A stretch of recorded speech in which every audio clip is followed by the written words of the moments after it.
السلام عليكم ورحمة الله وبركاته. إن الحمد لله نحمده ونستعينه ونستغفره ونعوذ بالله من شرور أنفسنا وسيئات أعمالنا. من يهده الله فلا مضل له ومن يضلله فلا هادي له، وأشهد أن لا إله إلا الله وحده لا شريك له، وأشهد أن محمدا عبده ورسوله. أما بعد، فإن خير الحديث كتاب الله، وخير الهدي هدي محمد صلى الله عليه وسلم، وشر الأمور محدثاتها، وكل محدثة بدعة، وكل بدعة ضلالة، وكل ضلالة في النار. فأعوذ بالله السميع العليم من الشيطان الرجيم. بسم الله الرحمن الرحيم. والفجر وليال عشر. معزز حاضرین، دینی بھائیوں،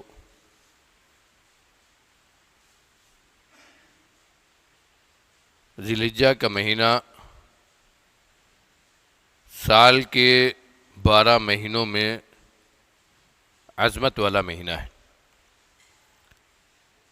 یہ مہینہ ہمارے لیے اللہ رب العالمین کے بہت سارے اہم واقعات سے جڑا ہوا ہے۔ اللہ رب العالمین نے سال کے 12 مہینے مقرر کیے۔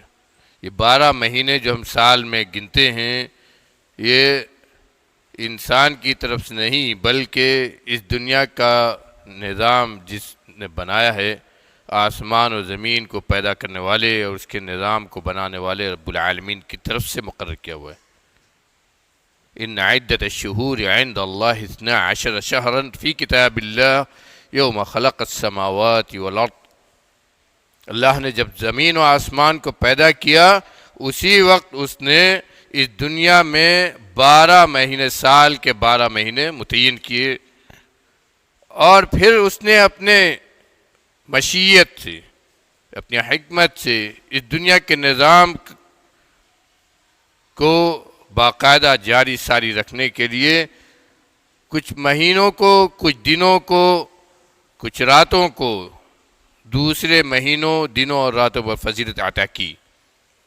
چنانچہ ان 12 مہینوں میں اللہ رب العالمین نے 4 مہینوں کو حرمت والا قرار دیا۔ منہا 4 حرم۔ یہ 4 مہینے کیا ہیں؟ یہ حرمت والے ہیں۔ یہ 4 مہینے کون ہیں؟ نبی کریم صلی اللہ علیہ وسلم نے حدیث میں صراحت کے ساتھ فرمایا کہ 3 مسلسل ہیں، 3 مسلسل ہیں: ذی القعدہ، ذی الحجہ، محرم، اور چوتھا، میرے نوجوانوں اس کو یاد رکھو، اس کی اہمیت ہے، اور ہم اسی تعلق سے آج کچھ باتیں کہنا چاہتے ہیں۔ چوتھا کون سا مہینہ ہے؟ رجب۔ آپ نے فرمایا کہ چوتھا مہینہ رجب کا ہے۔ یہ 4 حرمت والے ہیں۔ فَلَا تَظْلِمُوا فِيهِنَّ أَنفُسَكُمْ۔ اللہ نے ان 4 مہینوں کی حرمت کو بیان کرتے ہوئے فرمایا کہ ان کے اندر اپنے اوپر ظلم نہ کرو۔ غور کرو، ظلم سے مراد تمام مفسرین نے کہا ہے کہ ہر قسم کا گناہ ہے۔ ظلم سے مراد صرف ظلم زیادتی نہیں ہے کہ کسی کا پیسہ ہم نے چھین لیا، کسی کو ناحق قتل کر دیا، یا کسی کے اوپر الزام لگا دیا۔ ظلم سے مراد عام ہے، ہر وہ کام جس کو شریعت نے حرام کیا ہے سب ظلم کے اندر داخل ہے۔ تو یہ ظلم نہ کرنا، ظلم کی حرمت، یہ تو عام ہے تمام مہینوں کے لیے۔ ہر وقت اور ہر دن اور ہر رات گناہ کرنا، اس کی تو اجازت ہی نہیں ہے۔ گناہ کا کام، ظلم کا کام، شریعت کے خلاف عمل کرنا، یہ تو کبھی بھی جائز نہیں ہے۔ تو اللہ نے خاص طور پر 4 مہینوں کے سلسلے میں کیوں کہا کہ فَلَا تَظْلِمُوا فِيهِنَّ أَنفُسَكُمْ؟ کیوں؟ اس لیے کہ ان مہینوں کی حرمت دوسرے مہینوں سے زیادہ ہے، اور جب ان کی حرمت زیادہ ہے تو ان کے اندر نیکی کرنے کا اجر ثواب دوسرے مہینوں سے زیادہ ہے۔ کیا چیز ہوئی؟ اللہ کے ہاں اللہ تعالیٰ جن دنوں کو یا جن راتوں کو یا جن مہینوں کو فضیلت عطا کرتا ہے، یہ متفق علیہ ہے کہ ان دنوں، ان راتوں اور ان مہینوں میں نیکی کا جو ثواب دوسرے سے زیادہ ہوتا ہے، یہ اللہ کے ہاں متعین ہوتا ہے۔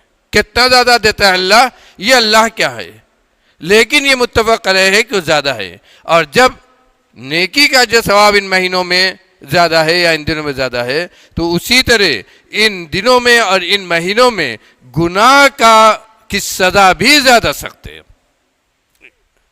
ایک طرف جہاں جو ثواب زیادہ ہے تو گناہ کا پر پکڑ اور گناہ کی سزا بھی سخت ہے۔ اسی لیے کہا کہ ان میں خاص طور پر ظلم زیادتی نہ کرو، ان میں خاص طور پر ظلم زیادتی نہ کرو۔ انہی 4 مہینوں میں ایک ذی الحجہ کا مہینہ ہے جس میں ہم بقرعید کا تہوار مناتے ہیں، جس میں ہم قربانی کرتے ہیں، جس کی 10ویں ذی الحجہ ہمارے لیے عید قرباں کے لیے اللہ نے متعین کیا ہے۔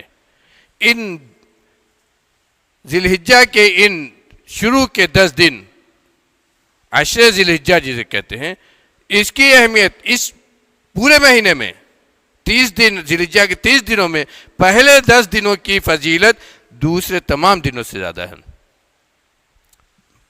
پہلے 10 دنوں کی فضیلت دوسرے تمام دنوں سے زیادہ ہے۔ اس کی فضیلت کا اندازہ لگائیے کہ اللہ رب العالمین نے اس کی قسم کھائی ہے قرآن کے اندر، والفجر ولیال عشر، فجر کی قسم اور 10 راتوں کی قسم۔ 10 راتیں کون ہیں؟ عام طور پر مفسرین نے لکھا ہے کہ 10 راتوں سے مراد ذی الحجہ کے پہلے 10 دن ہیں۔ عبداللہ بن عباس رضی اللہ عنہ سے بھی یہی منقول ہے۔ کچھ لوگوں نے اس کی دوسری بھی تفسیر کی ہے، لیکن راجح ہی ہے، حافظ ابن کثیر رحمۃ اللہ علیہ نے تفسیر ابن کثیر میں باقاعدہ لکھا ہے کہ راجح یہی ہے کہ اس سے ذی الحجہ کے شروع کے 10 دن ہیں، اور ان کی فضیلت کتنی زیادہ ہے اس کا اندازہ اس سے بھی لگائیے کہ علماء نے باقاعدہ اس پر بحث کی ہے کہ آیا اس کی فضیلت رمضان کے وہ رات جسے شب قدر ہم کہتے ہیں اس سے بھی زیادہ ہے؟ سوچئے اگر اس کی فضیلت کم ہوتی تو شب قدر سے اس کا مقابلہ نہ کیا گیا ہوتا۔ علماء نے باقاعدہ یہ اس پر بحث کی ہے کہ شب قدر کی فضیلت زیادہ ہے رمضان کے شب قدر، جس کا اتنا مقام بتایا گیا کہ 1 رات کی عبادت 1000 راتوں کی عبادت سے بہتر ہے۔ اس ایک رات سے شب قدر سے بھی زیادہ ان 10 دنوں کی فضیلت ہے۔ تو اس سلسلے میں بھی صحیح بات کیا ہے؟ راتوں کے اعتبار سے، راتوں کی فضیلت کے اعتبار سے سب سے زیادہ فضیلت والی رات پورے سال میں کون سی ہے؟ شب قدر، جسے ہم شب قدر کہتے ہیں، لیلۃ القدر کہتے ہیں، جس کا ذکر اللہ رب العالمین نے باقاعدہ ایک سورہ کے اندر کیا۔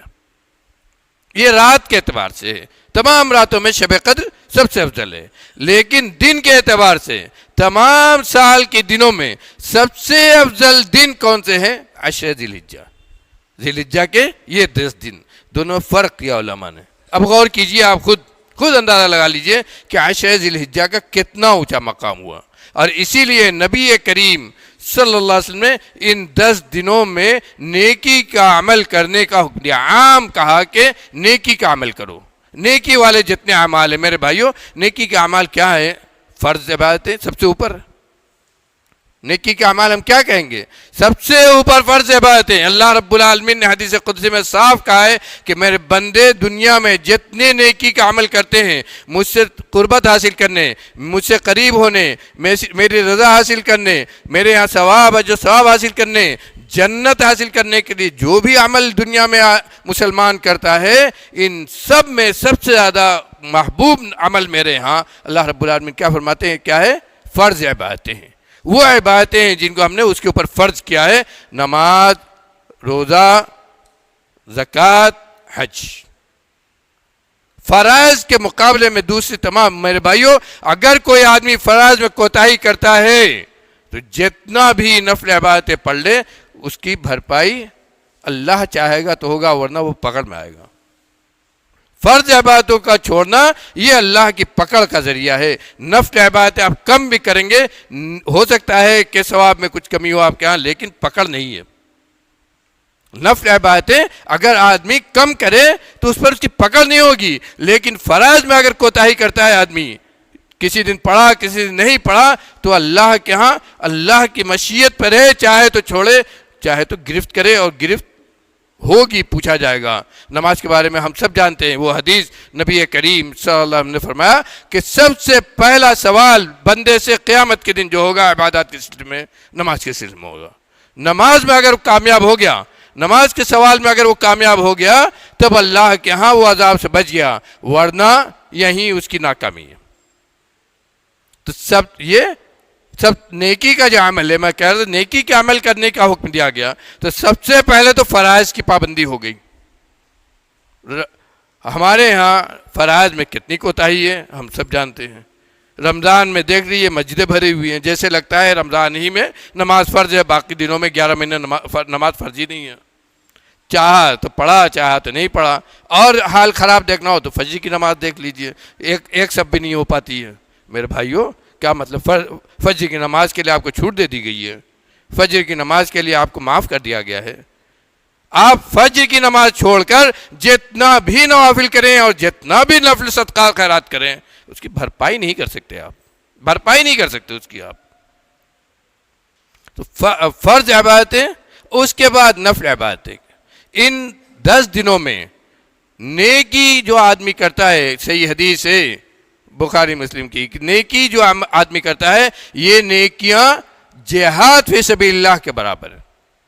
آدمی فرمایا کہ ان 10 دنوں میں نیکیاں دوسرے دنوں میں نیکیوں سے بہت زیادہ افضل ہے. صحابہ کرام نے پوچھا ولل جہاد فی سبیل اللہ، جہاد فی سبیل اللہ بھی اس کے برابر نہیں ہوگا؟ تو کہا کہ نہیں، مگر یہ کہ کوئی آدمی اپنی جان و مال لے کر اللہ کے راستے میں نکلے اور کچھ لے کر واپس نہ لوٹے. یعنی ایسے آدمی کا تو کیا کہنا اللہ کے ہاں.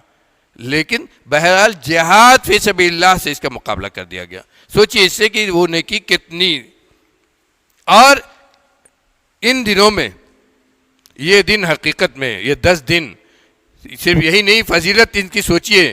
اللہ رب العالمین نے اس دنیا میں بہت ساری چیزوں کو دن میں، رات میں، اسی طرح مقامات میں بہت ساری چیزوں کو اپنے شاعر میں کہا.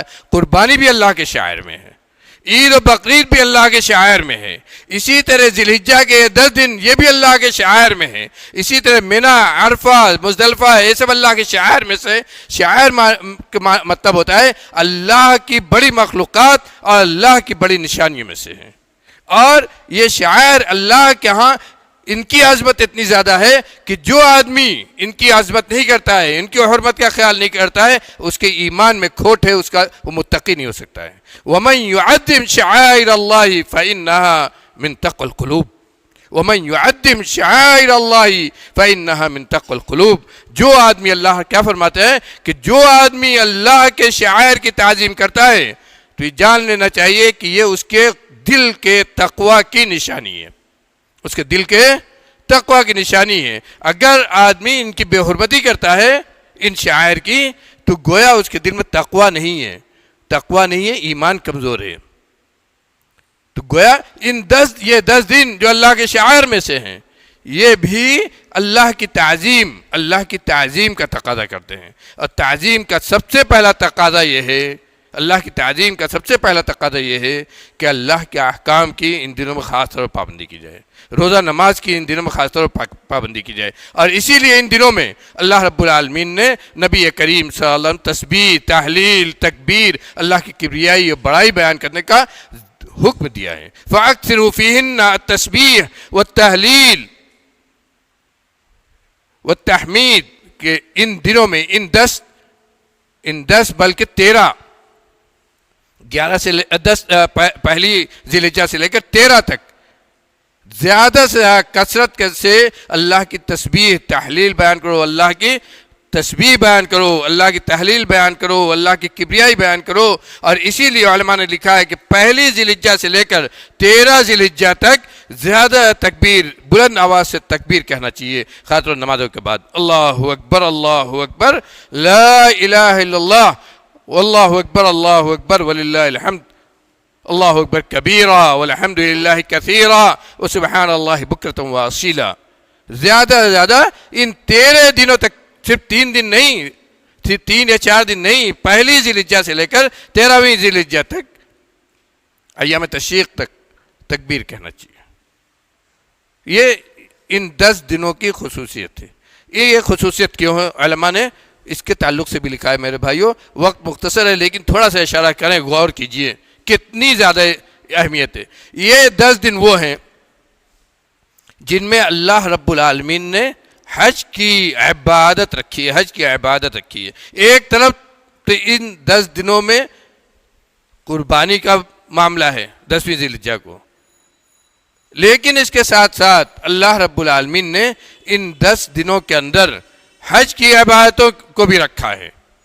ذی الحجہ کا مہینہ جیسے قریب آتا ہے میرے بھائیوں، ہم آج انٹرنیٹ کی دنیا پر، اس سائنسی دنیا میں ہم اپنی آنکھوں سے اب دیکھتے ہیں کہ کس طرح پوری دنیا سے حجاج کرام کا قافلہ، اللہ کے بندوں کا قافلہ اللہ کے گھر کی زیارت کے لیے رواں دواں ہو جاتا ہے. اور اللہ رب العالمین نے جو اعلان کرایا تھا حضرت ابراہیم خلیل اللہ علیہ الصلاۃ والتسلیم سے کہ حج کا اعلان کرو، اور لوگ جوک در جوک اللہ کے گھر کی زیارت کے لیے نکلیں گے، وہ منظر ہمارے سامنے ہوتا ہے. وَأَذِّن فِي النَّاسِ بِالْحَجِّ يَأْتُوكَ رِجَالًا وَعَلَىٰ كُلِّ ضَامِرٍ يَأْتِينَ مِن كُلِّ فَجٍّ عَمِيقٍ.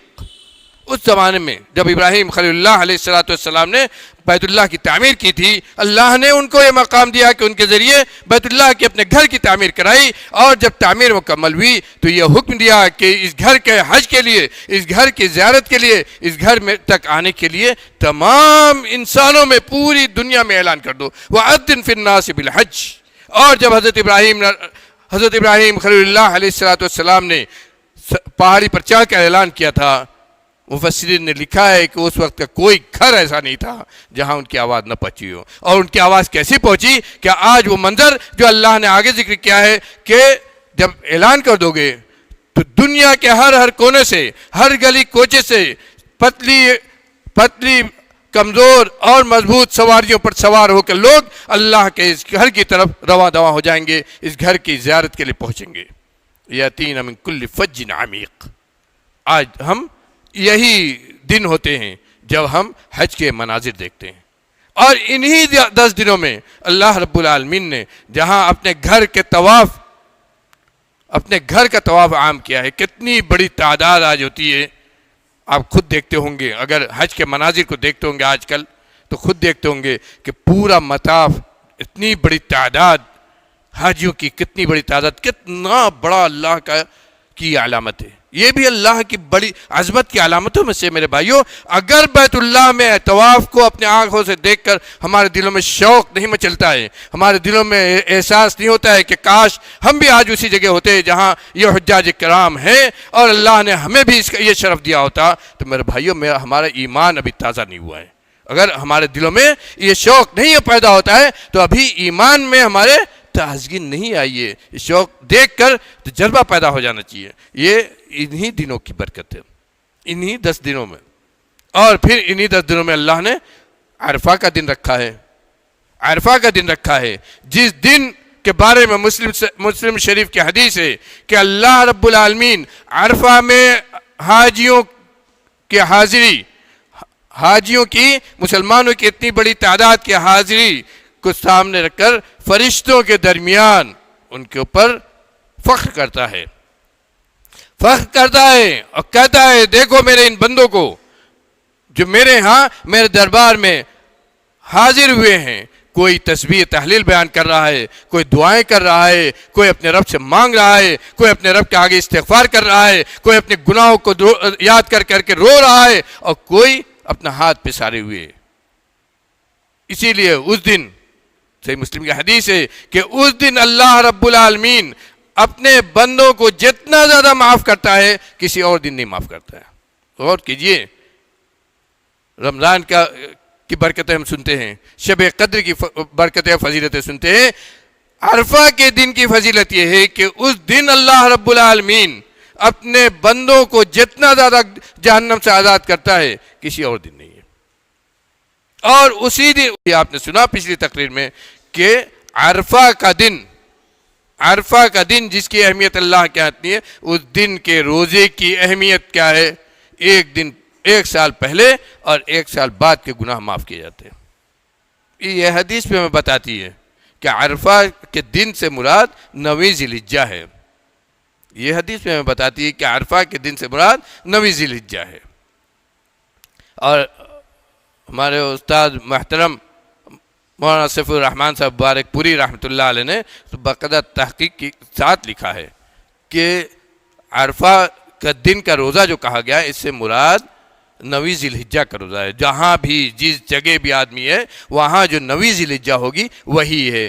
آج جو لوگ اس میں شک و شبہ پیدا کر رہے ہیں، میرے بھائیوں، بہت سارے آج مسائل ہیں، آپ نے پچھلی تقریر میں سنا بھی، بہت ساری خرابیاں ہمارے ہاں تو انٹرنیٹ کی وجہ سے ہیں۔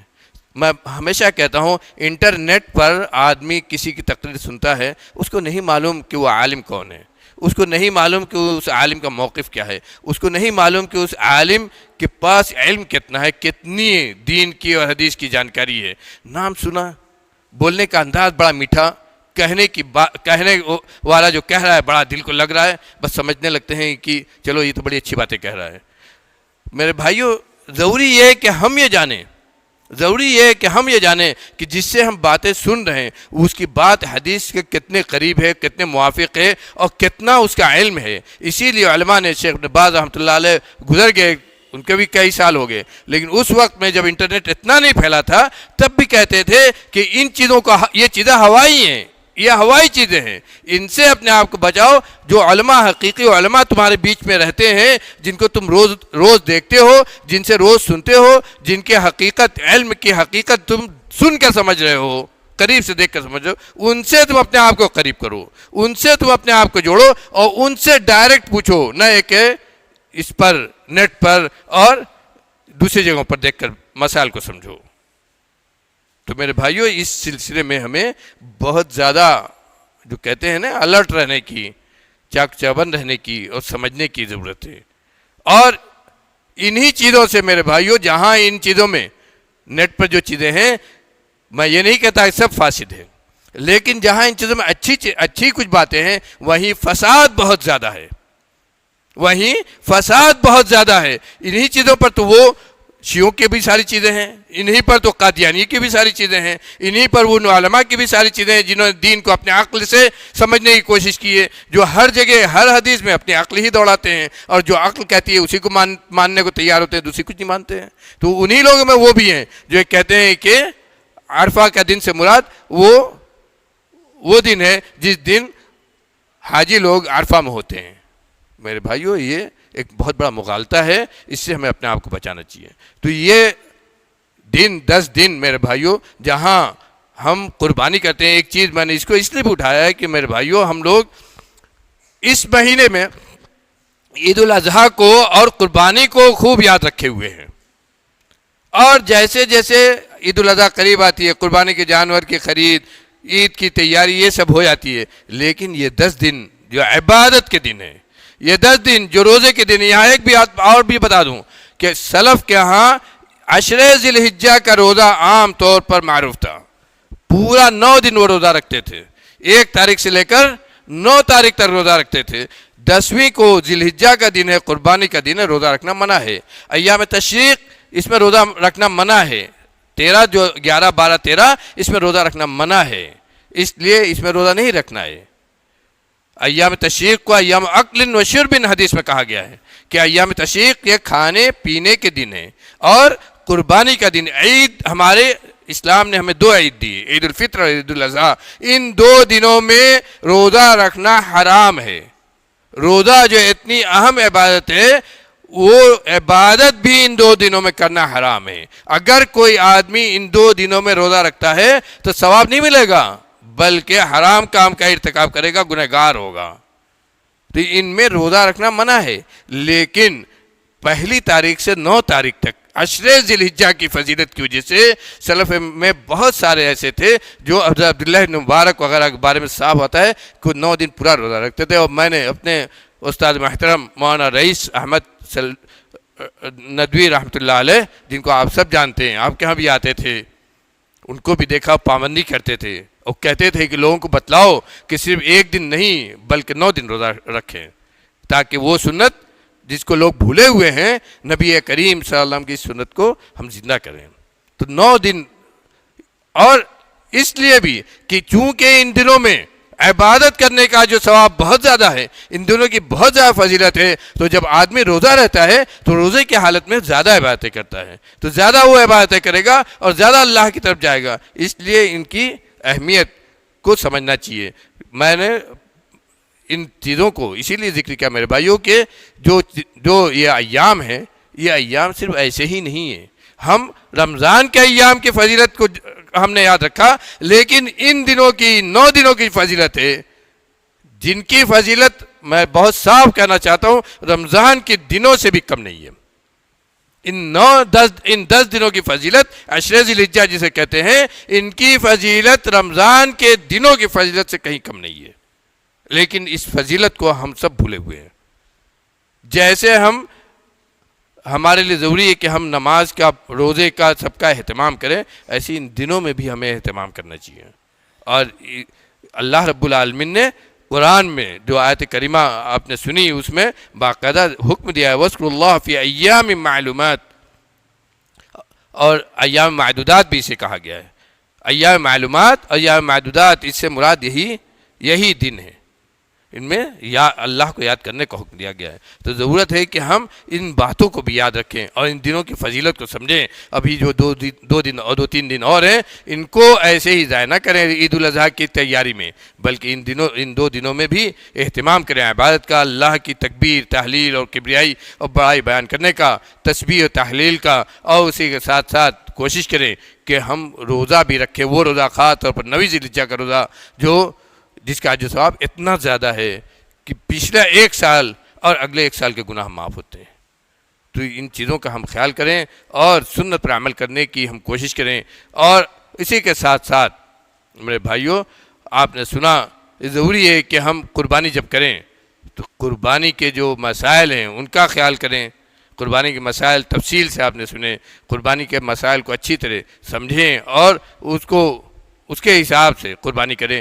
ایک بات جو مولانا نے کہی وہ پہلے ہمارے ہاں بھی بہت رائج تھی، اس کو خاص طور ہمیں دھیان دینا چاہیے۔ نبی کریم صلی اللہ علیہ وسلم نے عام طور پر 1 یا 2 دمبے کی قربانی کی ہے، عام طور پر 1 یا 2 دمبے کی قربانی کی ہے، اور ذی الحجہ کے یعنی عید الاضحیٰ کے دن، عید الاضحیٰ کے بعد ایام تشریق میں آپ سے قربانی کرنا یہ کسی حدیث سے صراحتاً ثابت نہیں ہے۔ لیکن آپ نے جب یہ کہہ دیا ایام تشریق ایام عقل و ذبح، کہ تشریق کے تمام دن ذبح کے اور کھانے کے دن ہیں، تو یہ مشروع ہو گیا۔ اب یہ تلاش کرنے کی ضرورت نہیں میرے بھائیوں، کچھ جگہوں سے سوال آتا ہے کہ کیا دوسرے جو دن ہیں 11، 12، 13 ان میں نبی کریم صلی اللہ علیہ وسلم سے قربانی کرنا ثابت نہیں ہے، آپ نے عملاً قربانی نہیں کی ہے، خود قربانی نہیں کی ہے، تو گویا ان دنوں میں قربانی نہیں کرنا ہے، تو ان دنوں میں قربانی کرنا مشروع ہے۔ تو میرے بھائیوں، یہ کسی بھی مسئلے میں بات اصولی ہے، یاد رکھیے، کسی بھی مسئلے میں یہ سوال کرنا کہ آپ نے ایسا کیا ہے، یہ درست نہیں ہے۔ اگر کسی حدیث میں آپ کا کوئی حکم ہے، کوئی چیز آپ نے بتلائی ہے اپنی زبان مبارک سے اور وہ ثابت ہے، تو اس میں یہ تلاش کرنے کی کوئی ضرورت نہیں ہے کہ آپ نے اس کو کیا ہے یا نہیں کیا ہے۔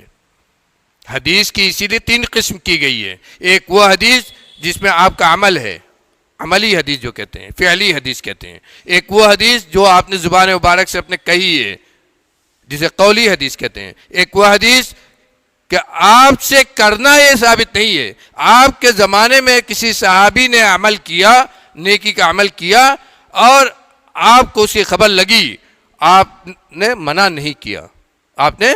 آپ کے زمانے میں کسی صحابی نے کوئی عمل کیا، آپ نے اس سے منع نہیں کیا، یہ رضامندی آپ کی ہوئی، آپ شاعر تھے، آپ شریعت پہنچانے والے تھے، آپ نے اس سے منع نہیں کیا، تو وہ بھی حدیث کا درجہ رکھتی ہے جیسے آپ کی قولی اور فعلی حدیث ہے، ویسی یہ بھی حدیث کا درجہ رکھتی ہے کہ آپ کے زمانے میں صحابی نے کیا، شریعت نازل ہو رہی تھی لیکن آپ نے منع نہیں کیا، گویا آپ راضی رہے، یہ بھی دین کا حصہ ہے۔ اس کو تقریری حدیث کہتے ہیں۔